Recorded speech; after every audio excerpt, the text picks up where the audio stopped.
I just stopped here to talk a little bit about the bike. I checked the YouTube if there's any more reviews, and it's still the same. So I've had this bike for 6 months now. I've put in 1,000 miles. I haven't been riding it for a while. I actually hit 1,000 miles 2 months ago, and then I've been riding my stump jumper and my Ripley. It's not that I don't like riding the bike, it's just that there isn't many trail that allows e-bike around my area, so I don't really want to risk getting a ticket and then not being able to ride those trails. So I decided to just ride my stump jumper and my Ripley.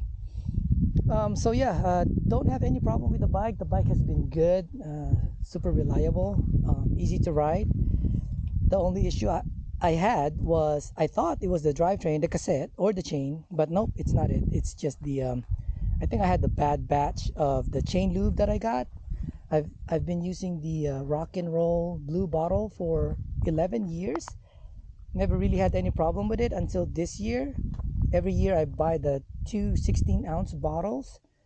Well, this year, beginning of the year, I started using it, and I started hearing this grainy feel on all of my bikes, not just the e-bike. I thought it was the cassette, but it's not the cassette. I removed the NX cassette, thinking that it was the cassette. Then I changed to the X01 chain from NX chain, and it's not the X01 chain because it's still grainy after I hit 7 miles. So I dealt with that for 4 months, for 1,000 miles, and then until recently I switched to just trying out the different lube, and that's it, man. It was just the lube. Right now I have 50 miles on this chain.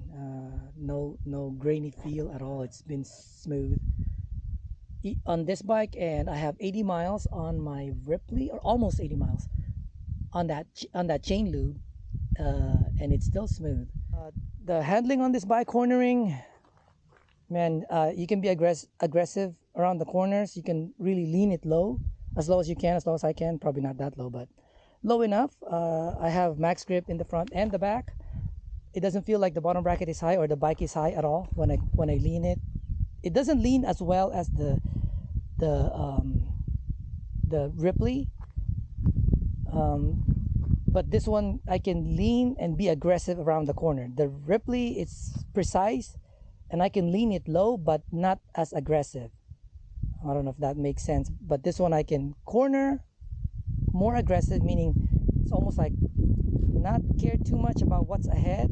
If I'm going over those gravel rocks, I can just, go fast around the corner, and still holds its line. The Ripley, on the other hand, I can't be aggressive around the corner, especially if the corner has, or I don't know what's on the other side of the corner, or the corner is loose. I can't do it there. But if the corner, the traction is given, the Ripley, I'll take the Ripley anytime. It's just fast around the corner, just precise.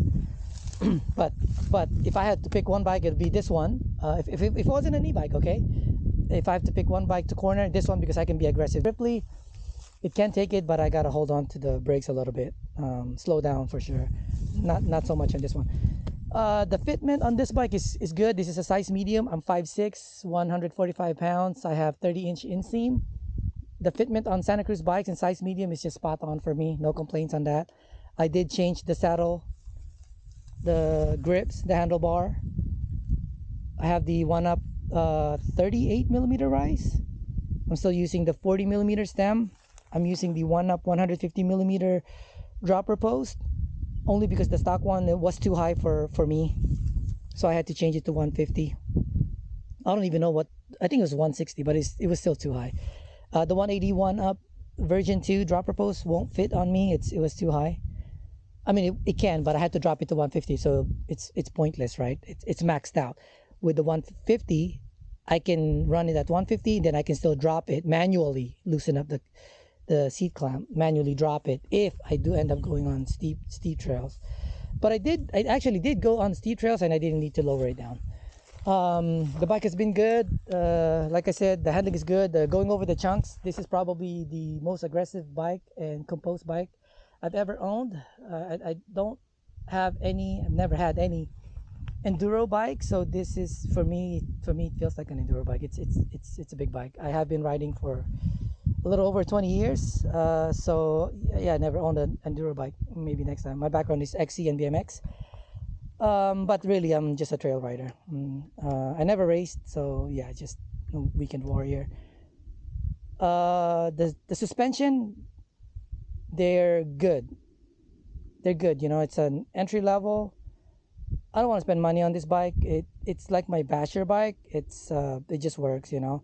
I know the fork is kind of, compared to my stump jumper Lyrik fork with the Debonair B1. This one has the Debonair C1. This one is good, but it's still shit compared to the other one. The shock that I have the stock shock. That one is good right now. I ride a hardtail, so I can kind of control the back end. But I think the rock shock doesn't fit this bike. I think the Fox shock would be better. This one, I know the rock shocks has more pedaling platform. They have more rebound, for me, in my experience. So if I was to change the shock on this one, it'll be Fox. I don't care if it's rock shocks in the front. Like I said, this is more of a basher bike for me. It's good. It's just reliable and just keep riding it. Yeah, if I do end up buying parts for it, it'll be the shock and the Debonair B1 maybe to 170. Not because I want to race up the front, but if I put a Debonair B1 160, it'll drop the front end to 150 mil of travel, the static height, and I don't want it any lower. I want it to stay at the same height as it is right now, which is at 160. So with the Debonair B1, I have to run 170 so that I have 160 exact travel from its static weight, like no weight, like it's sitting like right now. With the 170 fork, it'll look exactly like that, the axle to crown. It's only going to be 170 when I'm going up steep stuff. That's it. This bike is easy to lift, easy to bunny hop. It's easy to pull up the front. It doesn't feel like an e-bike when you're riding it. When it's moving, you can only feel the 50-pound weight when you're lifting the bike. But yeah, other than that, the bike has been consistent. I have XT brakes on this bike, 2 pistons. The reason why I like the 2 piston is because I run 2 pistons on all of my bikes. I carry 2 pistons brake pads with me all the time. For my bike, my wife, my sister, and some of my friends, you know. I don't really care much about the 4 pistons. I'm not heavy. I'm 145 and I don't really do 5 miles of 30% grade downhill, you know. I have to be honest to myself, that's not the kind of riding I do. My 80% of the trails I go to, or even 90% of the trails I go to are, look at that, blue trails. You have to be honest to yourself, and there's no black. It doesn't matter where you're at. It's not, you know, most of the trails are not all black trails. So if you like 4 pistons, you know, it is what it is. You like it, and for me, I'll never complain. I haven't overheated my brakes, so for 2 pistons is good for me. Yeah, the battery, I fixed the battery. This bike just the battery lasts forever on this bike. How do you? Oh shit, the battery turned off. I mean, the bike turned off. I've been here for a while. 42%. Yeah, 42%, and I already did 23 miles, 4,400. Bike lasts forever. The battery lasts forever. It's a good bike. My next upgrade is definitely going to be, well, the rear tire. I don't need a MaxxGrip in the back. But I'm kind of new to Maxxis tires. I didn't know that you can get a double down in dual compound or Max Terra, so that's my next tire. Probably not going to be Assegai. It's probably going to be Aggressor in the back. Not that I need more speed, but I don't need MaxxGrip in the back. I just want to be able to pedal the bike with the motor off in case you know, the motor dies on me or whatever. Yeah, and then the tires, the shock for sure, and then maybe the 170 fork to Debonair B1, and really that's it. That's all I need. Yeah, it's a good bike. If you know, if I don't have the e-bike and I've ridden this for 4 months and I decided and I want to buy another, if I want to buy an e-bike, it'll be this one again. Will it be a different model? No, not really. It'll be the same exact actually. I bought this before they bumped up the price. I think I bought this for 8,500, and I think now it's 9,000. I can't remember, but yeah, it'll be this one only because it's easy to ride. It rides like a trail bike. It doesn't ride like a big heavy e-bike like the Specialized Levo Gen 2. That one felt like a big e-bike. This one is not. It's easy, especially on technical climbing. It's nice, so easy to control. And Shimano motor. I hope my next e-bike would be, if I do get another e-bike, probably another Shimano motor again, because the power delivery on this one is so nice compared to the Gen 2 Levo. I heard the Gen 3 Levo, the motor, are better, but I just like the Shimano motor. The motor rattles. Everyone knows about that. Somehow on this bike it's not that loud. I know I can hear my wife's Shimano EP8 rattle on her Orbea Rise H30. Even if I'm in the front and she's in the back when we're descending, I can hear her rattle. It's loud. I'm thinking it's because of the aluminum frame. Speaking of aluminum frame, I wish this was aluminum frame. I don't really care for carbon, and I don't really care for weight. Like I said, this bike is 50 pounds, and if it was aluminum, it's probably plus 2 pounds, so 52. It's gonna ride the same. I want aluminum, so not care too much about it if I drop it or whatnot, because the carbon, you drop it or you gouge the frame, the value kind of goes down.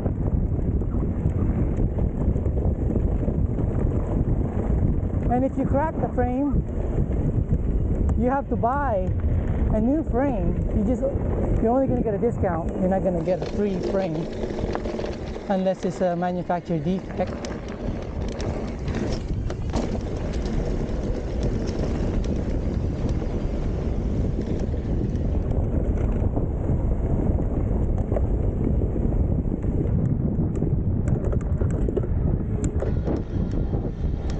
Yeah, also what I don't like about the bike is that somehow I developed creaking sound. It's not from the suspension. I don't think it is. I think it's from the battery and the frame. I see that there's scratch marks from the battery case rubbing in the frame. I put a tape just to see if it's coming from there, and it is much less creaking sound. I did the right side, the drive side, so today I'm gonna do the non-drive side. It's not as loud anymore, but it's still there, so I'm gonna do the left side now. That's what I don't like. Yeah, you know what? Oh yeah, but it's not, I can't say that the rear, I don't like the bike because of the rear end, because I think that's an easy fix, which is just change the shock to Fox. Right now, I think something's wrong with my rear shock. Sometimes I can turn the rebound to 8 clicks, sometimes 5 clicks.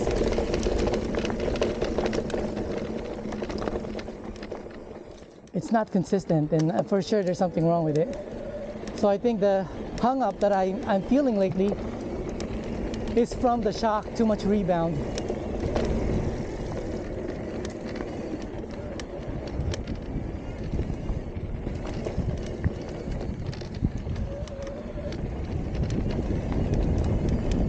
Yeah, that's it. No complaints on the bike. Rides like a mountain bike, especially with my settings on eco mode.